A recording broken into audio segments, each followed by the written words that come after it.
Jésus commença à montrer à ses disciples qu'il lui fallait partir pour Jérusalem, souffrir beaucoup de la part des anciens, des grands prêtres et des scribes, être tué et le troisième jour ressuscité. Pierre, le prenant à part, se mit à lui faire de vifs reproches. « Dieu t'en garde, Seigneur, cela ne t'arrivera pas. » Mais lui, se retournant, dit à Pierre, « Passe derrière moi, Satan. Tu es pour moi une occasion de chute. Tes pensées ne sont pas celles de Dieu, mais celles des hommes. » Alors Jésus dit à ses disciples, « Si quelqu'un veut marcher à ma suite, qu'il renonce à lui-même, qu'il prenne sa croix et qu'il me suive. Car celui qui veut sauver sa vie la perdra, mais qui perd sa vie à cause de moi la trouvera. Quel avantage en effet un homme aura-t-il à gagner le monde entier si c'est au prix de sa vie? Et que pourra-t-il donner en échange de sa vie? Car le Fils de l'homme va venir avec ses anges dans la gloire de son Père. Alors il rendra à chacun selon sa conduite. » Acclamons la parole de Dieu. Louange à toi, Seigneur Jésus. Vous vous souvenez sans doute de l'évangile de dimanche dernier où Pierre avait proclamé au nom des 12 la foi en disant, alors que Jésus posait la question « Qui dites-vous que je suis ?» Pierre avait répondu « Tu es le Christ, le Fils du Dieu vivant », avec assurance, avec foi.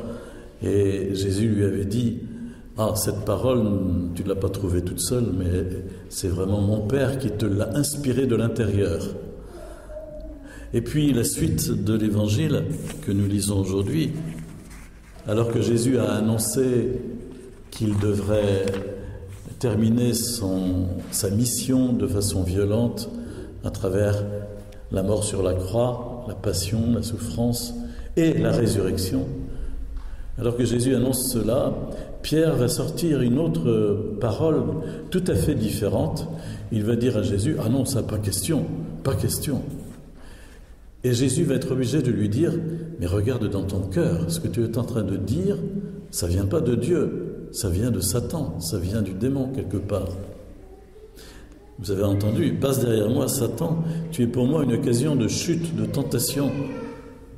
Tes pensées ne sont pas celles de Dieu, mais celles des hommes. » Ça veut dire que nous pouvons être traversés par des pensées qui viennent de Dieu et par des pensées qui sont simplement humaines ou des pensées qui sont mauvaises.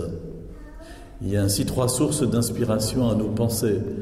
Des pensées qui sont vraiment inspirées par l'Esprit Saint en nous et qui viennent d'ailleurs que de nous et qui nous étonnent nous-mêmes, mais qui nous poussent vers le bien, vers l'amour, vers le don. Des pensées qui sont simplement humaines, c'est-à-dire au fond réduites à notre périmètre égoïste, voilà, on ne pense qu'à soi. Puis des pensées qui sont carrément mauvaises, pernicieuses, vicieuses.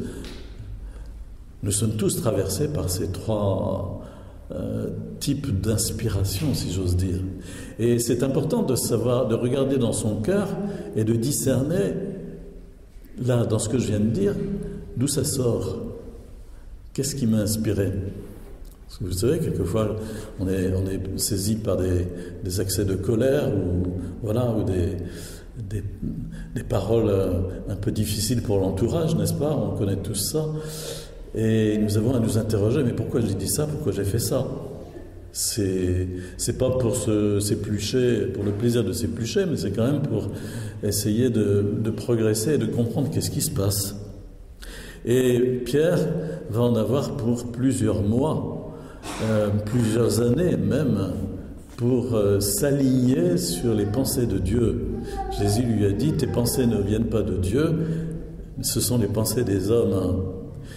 Et Pierre vraiment a été long avant de se convertir vraiment. Songez que quelques Peut-être 18 mois plus tard, il va renier Jésus. Il va dire, non, cet homme-là, je ne le connais pas, je n'ai jamais vu. Et c'est dire que ce que Jésus avait annoncé, à savoir sa croix, sa passion, pour Pierre, ça ne passe pas. Il n'accepte pas, il ne veut pas de ça. Un Messie souffrant et humilié, il n'en est pas question. Il a dans sa tête l'idée d'un Dieu tout-puissant qui va éliminer ses ennemis, que sais-je encore, d'un Dieu politique, guerrier. Voilà. Et nous sommes tous ainsi à cheminer sur une transformation de nos pensées, une conversion de nos pensées, de nos modes de vie, pour les aligner sur celles de Dieu. Et comment pouvons-nous connaître les pensées de Dieu, si ce n'est en écoutant Jésus et en lisant les évangiles, en lisant la Bible? Évidemment, si nous ne lisons jamais l'évangile, nous ne pourrons pas connaître ce que Dieu attend de nous. Donc il est important de méditer la parole de Dieu, de la lire, d'ouvrir notre Bible, de lire l'Évangile, de préparer la messe du dimanche en lisant à l'avance ces passages bibliques pour que cela puisse nous faire cheminer et nous transformer. Paul ne dit pas autre chose dans la deuxième lecture.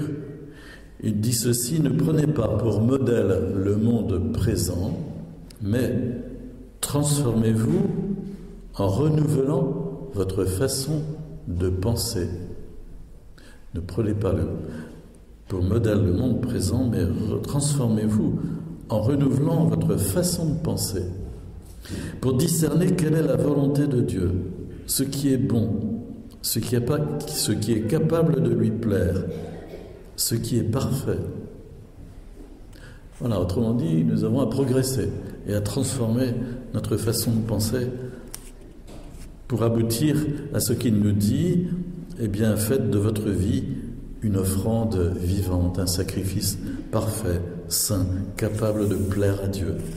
C'est là la juste manière de lui rendre un culte, faire de notre vie quelque chose d'agréable à Dieu.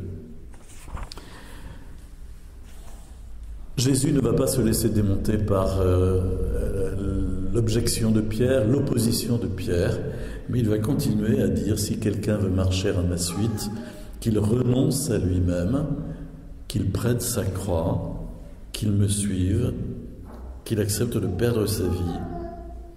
Et Jésus ne va cesser d'éduquer ses disciples et de nous éduquer nous-mêmes à cette façon de vivre qui consiste à laisser place à Dieu en nous, nous vider de nous-mêmes pour nous laisser remplir de l'Esprit de Dieu, de la vie de Dieu, et nous laisser conduire par Dieu. Chaque matin, dans notre prière, nous pouvons ainsi nous abandonner à la présence de l'Esprit qui nous habite et lui dire: Esprit Saint, viens me conduire tout au long de ce jour et viens transformer mes pensées, viens me donner de vivre selon la volonté de Dieu.